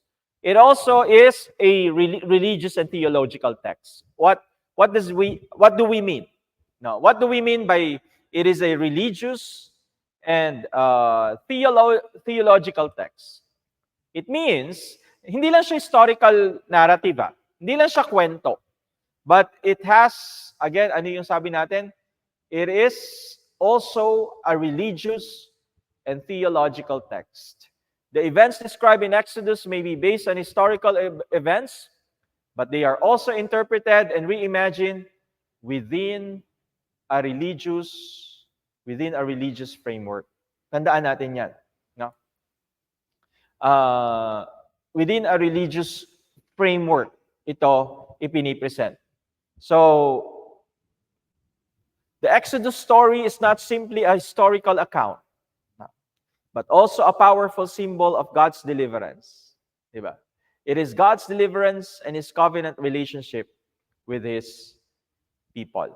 So, kaya natin nasasabi that it is a religious and theological text. Pinipresent kasi dito yung powerful symbol of God's deliverance and His covenant relationship with His people. Kung paanong nagpapalaya ang Panginoon sa kanyang kapangyarihan. Amen po ba? Mula noon hanggang ngayon, nakikita natin ito. No. It's a symbol. Exodus, what God did in Exodus, it's a powerful symbol of His power to deliver.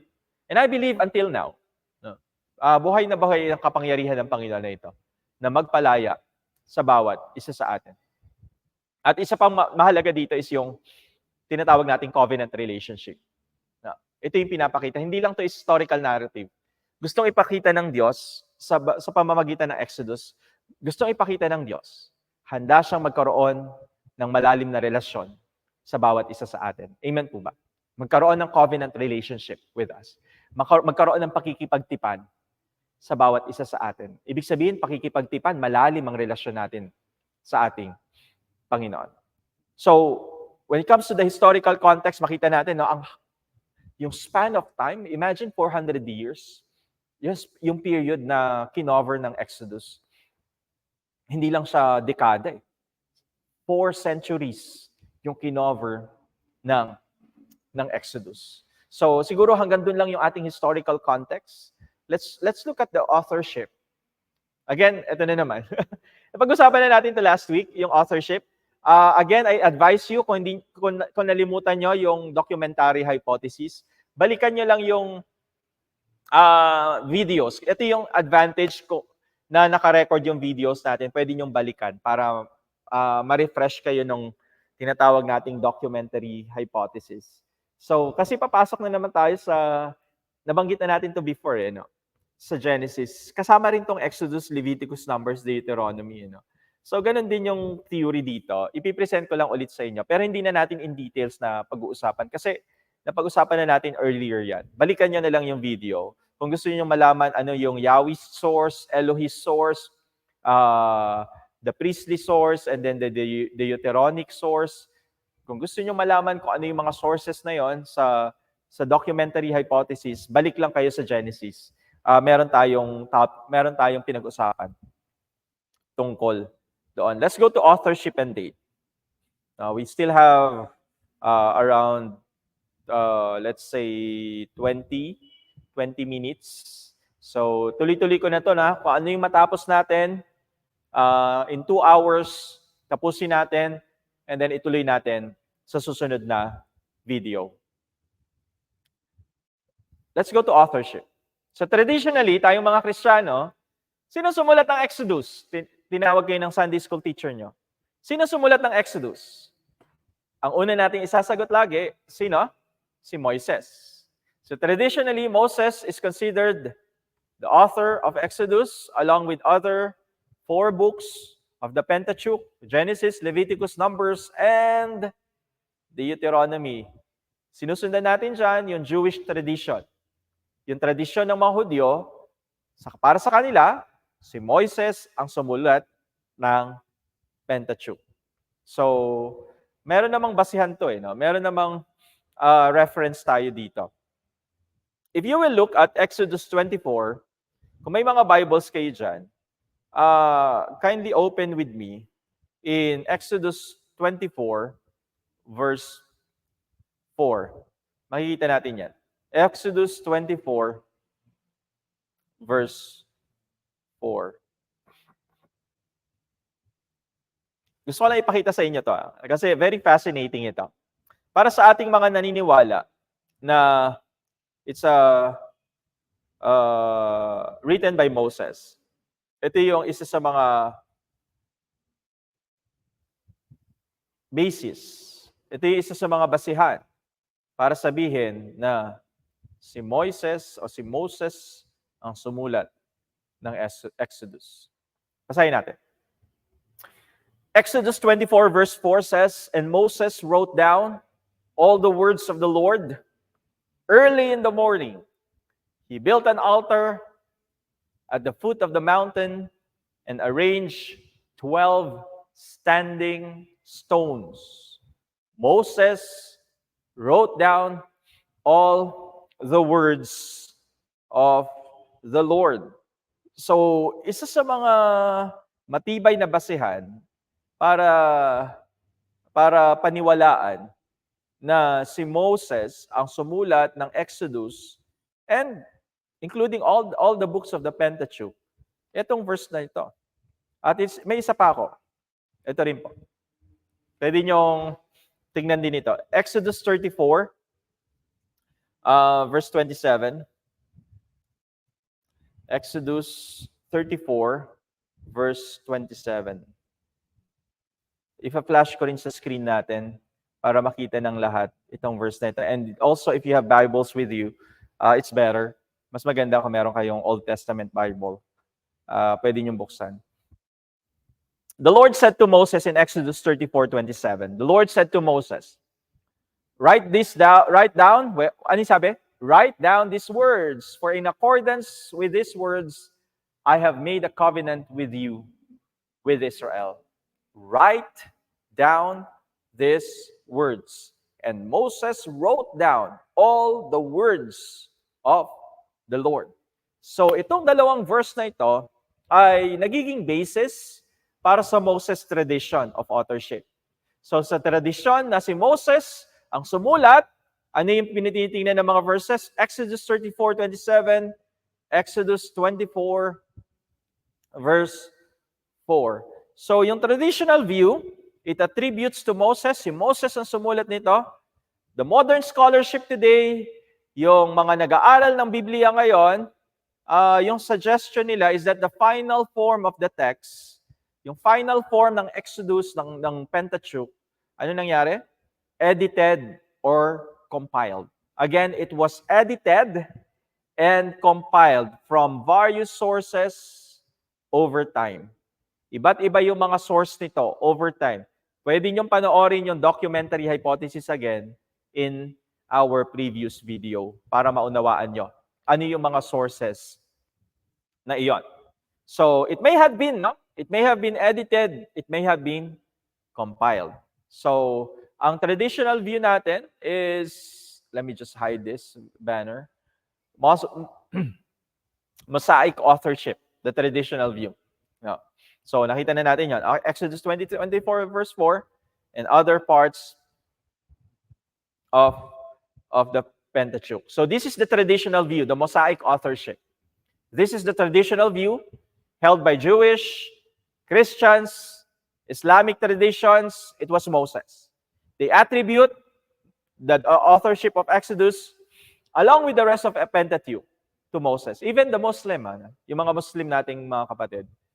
Yung mga Muslim, ito rin yung kanilang view. Si Moses ang sumulat ng Pentateuch. No? So, ano yung supporting evidence? The text itself. Exodus 24, verse 4.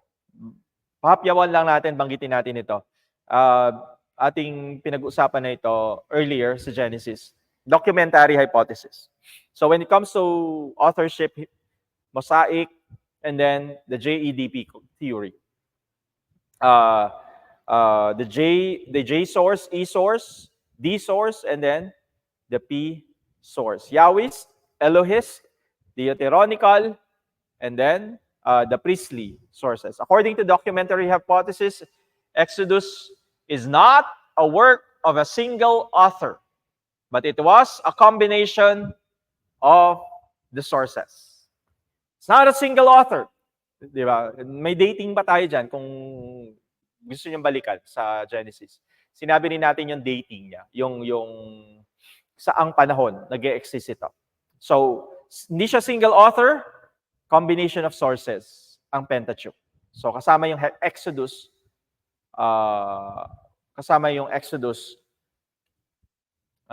doon. So, it is a composite work, sabi natin yan.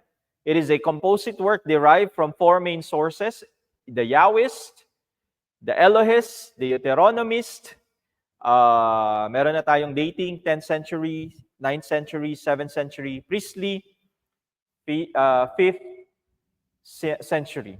So it's a combination of the sources. So the traditional view, when it comes to the dating of Exodus, yung authorship, yung date of authorship nito, yung traditional view is 15th century BC. 14, or to be exact, 1446. So, based on the biblical timeline, pinag-aralan ito ng mga nag-aaral ng Biblia. Ang nasabi nila, sa Mosaic authorship, ito ay naisulat noong 1446 BC, around 15th century BC. Ang ilang mga scholars, sabi nila, mas later pa. Hindi ganon kaaga sinulat ni Moises ito. Mas later pa ito. No? Around 13th century BC, 100 years later pa, na isulat ang Exodus. So para naman dun sa documentary hypothesis, no? Para dun sa documentary hypothesis, since ang mga sources is iba-iba, yung authorship niya, hindi mo ma-define as one. Kasi it developed, yung Pentateuch nag-develop siya through the years. Nakukuha niyo po. Nag-develop siya, hindi siya single authorship. Ang single authorship kasi, meron kang simula at meron kang pagtatapos sa authorship mo. Now, sa documentary hypothesis, meron kang 4 na source. Yung 4 na source na yun kasi, iba't iba yung panahon nila. Merong 10th century, merong 9th century, merong 7th century, and merong pinaka-latest, 5th century. So, nag-develop yung Pentateuch throughout the centuries hanggang yung final form na ito ay nailabas. No, yung final form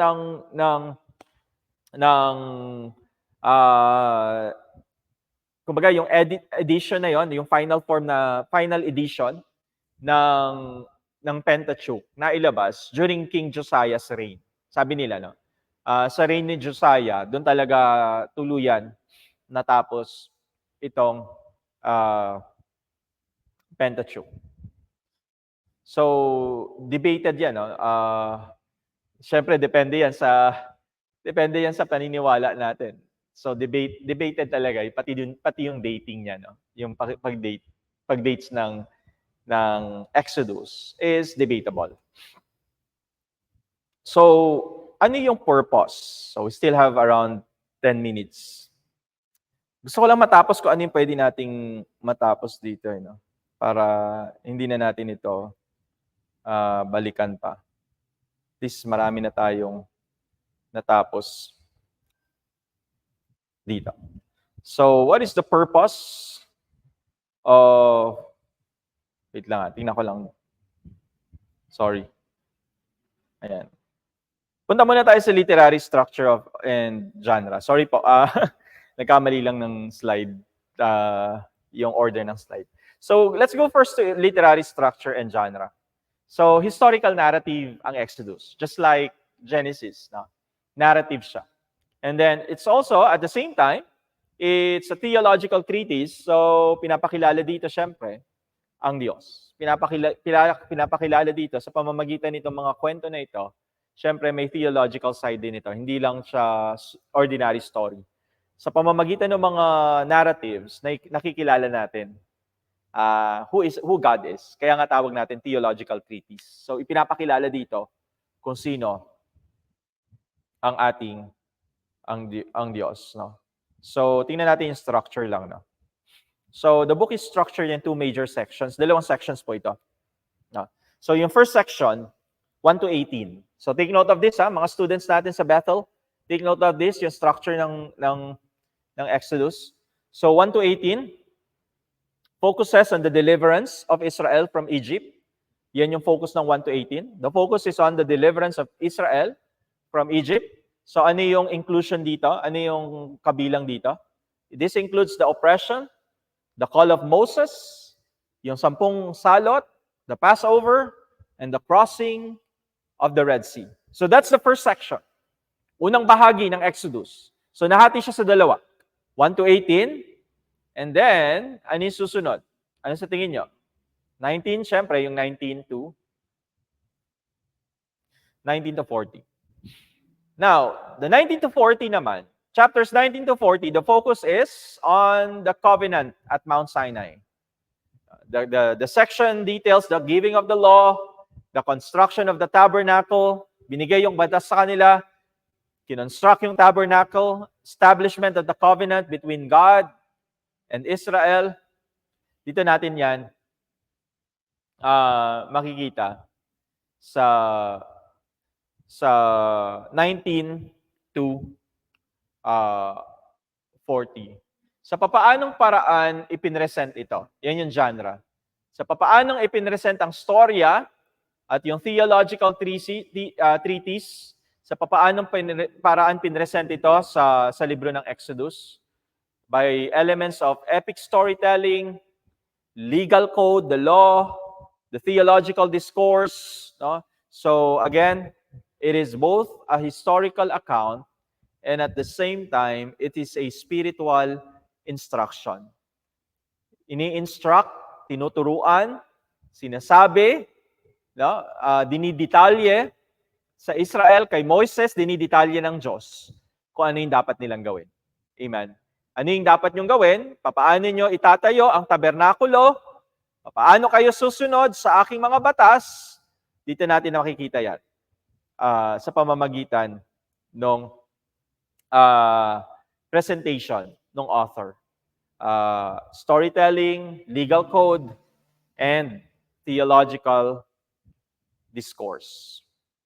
So that's the genre, the literary structure, and the genre of Exodus.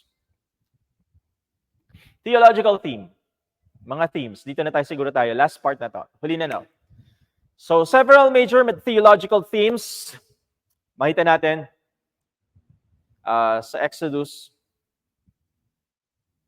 Deliverance, number 1. Siyempre. Ito yung major. I think if not, this is the major theme of Exodus. Deliverance. God's power to save His people from oppression. Amen. Ito yung theme na talagang ina-emphasize sa Exodus. God is able to deliver His people. Amen. Kaya ng Panginoon na palayain ang kanyang bayan. Amen. Ang kanyang mga hinirang, ang kanyang mga anak. No. God's power to save His people from oppression. Isa pang mahalagang tema, no? Isang mahalagang theme na talagang makikita natin all throughout. And ito yung, kumbaga, mula Genesis syempre, and then Exodus. Makita natin na nagpapatuloy ito, yung covenant. Sabihin nyo nga, covenant. Talagang makita mo kung gaano gustong-gusto ng Panginoon magkaroon ng ugnayan.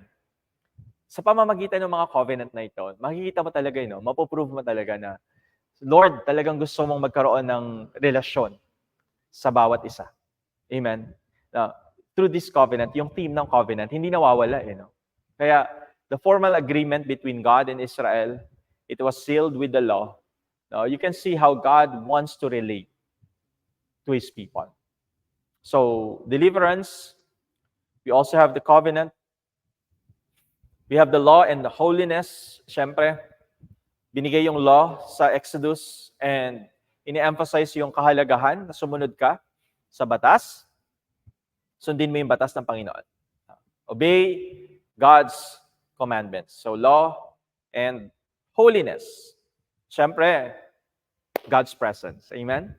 The tabernacle, yung pagtatayo ng tabernacle, it symbolizes God's desire to dwell among His people, among the community. Yung tabernacle, ito yung simbolo ng mithiin ng Panginoong Diyos na manahan, mamuhay, kasama ang kanyang bayan. Amen? So the tabernacle symbolizes God's desire to dwell among His people. Now, finally, last theme.